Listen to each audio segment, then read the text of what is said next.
right, we're looking. Okay, my audience, Tanya. All right, there's my audience. Good afternoon. Thank you for being here today. The issue that will be discussed today is how we fund education and how we ensure fair access to resources. The question at hand is, should students have to pay for tuition to attend public schools outside of the district that they live in? The idea of charging tuition for students to attend public schools outside of the district that they live in may seem unfair. After all, public schools are supposed to be free, aren't they? Isn't free access to public education one of the foundational promises of our education system? That every child has access to education regardless of where they live. However, as we dig deeper, you are able to see that there are legitimate reasons for charging tuition for out-of-district students.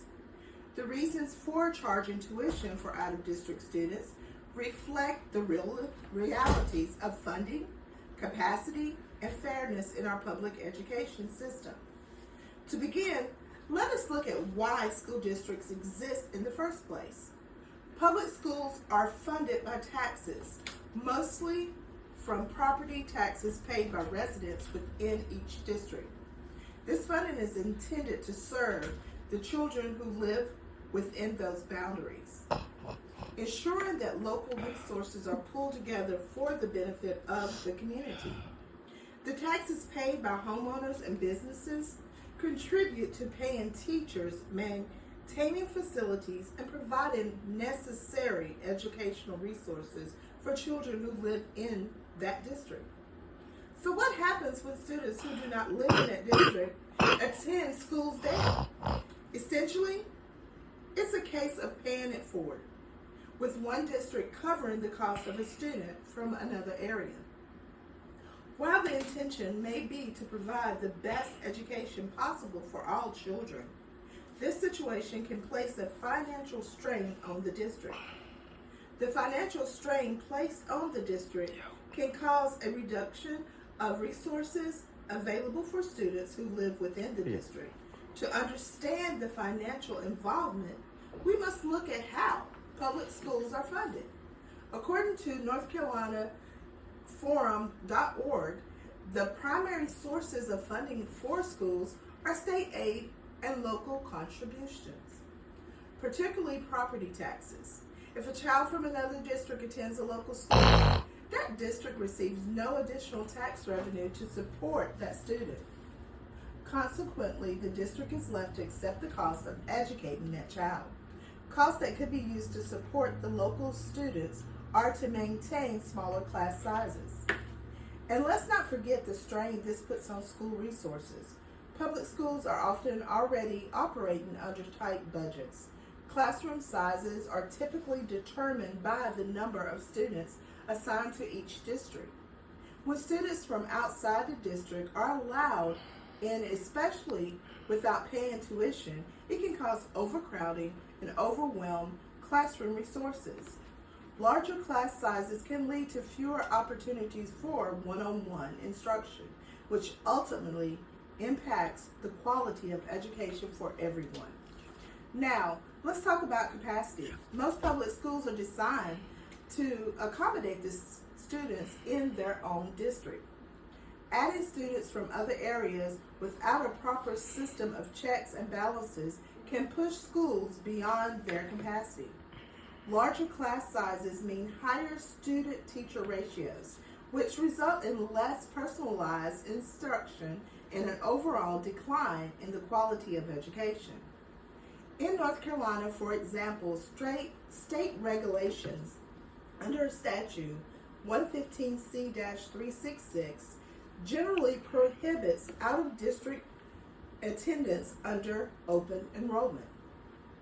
Though there are expectations, these expectations include cases involving military families or students with special needs. In these cases, transfers may be allowed, but typically with tuition fees to cover the additional cost of education to educate those students. The reason behind this is clear. Districts need to maintain control over their budgets, and they need to ensure that their schools do not become overcrowded or under-resourced. Charging tuition helps ensure that the districts are fairly compensated for the extra burden of educating non-resident students. I understand that some of you might have concerns about the fairness of charging tuition, especially for families that may not be able to afford it. After all, public education has always been viewed as equal right, one that should be free and accessible to everyone. And while that is a valuable ideal, we also need to consider the usefulness of funding and maintaining our schools. That said, charging tuition for out-of-district students does not have to be an unfair burden. There are ways to structure tuition fees in a way that is equitable. For example, sliding scale tuition based on family income can ensure that low-income families are not unfairly excluded. Furthermore, school districts could create exceptions or offer subsidies for families who truly need help covering the costs. This way, we can maintain fairness and still ensure that schools are adequately funded. Ultimately, the most important point is that every child deserves a high-quality education. However, that high-quality education can only be sustained if the districts that are provided it have the resources they need. Charging tuition for out-of-district students helps to ensure that the district can continue to provide the level of education that all students deserve, without sacrificing the quality of education for local students. If parents believe their children would be better served in a different district, and if they go through the proper approval channels, paying tuition helps ensure that the district isn't unfairly burdened by additional students. This payment covers the cost of educating the child, the resources they consume, and the salaries of the educators and administrators who support them. This arrangement ensures that schools are not overloaded and that all students, whether they live in the district or not, are receiving the quality of education they deserve. In conclusion, I believe that requiring tuition for out-of-district students is a fair and practical solution to a complex issue. It ensures that public schools are adequately funded and that the burden of educating non-resident students does not fall unfairly on local taxpayers. It also provides a means for families to access the educational opportunities they feel are best for their children, while maintaining fairness for students who live within the district. We can all agree that the goal is to provide the best education possible for every child by fairly distributing the cost associated with education and ensuring that schools, districts have the resources they need to function. We can achieve that goal while respecting the needs of all parties involved. Thank you. Good job.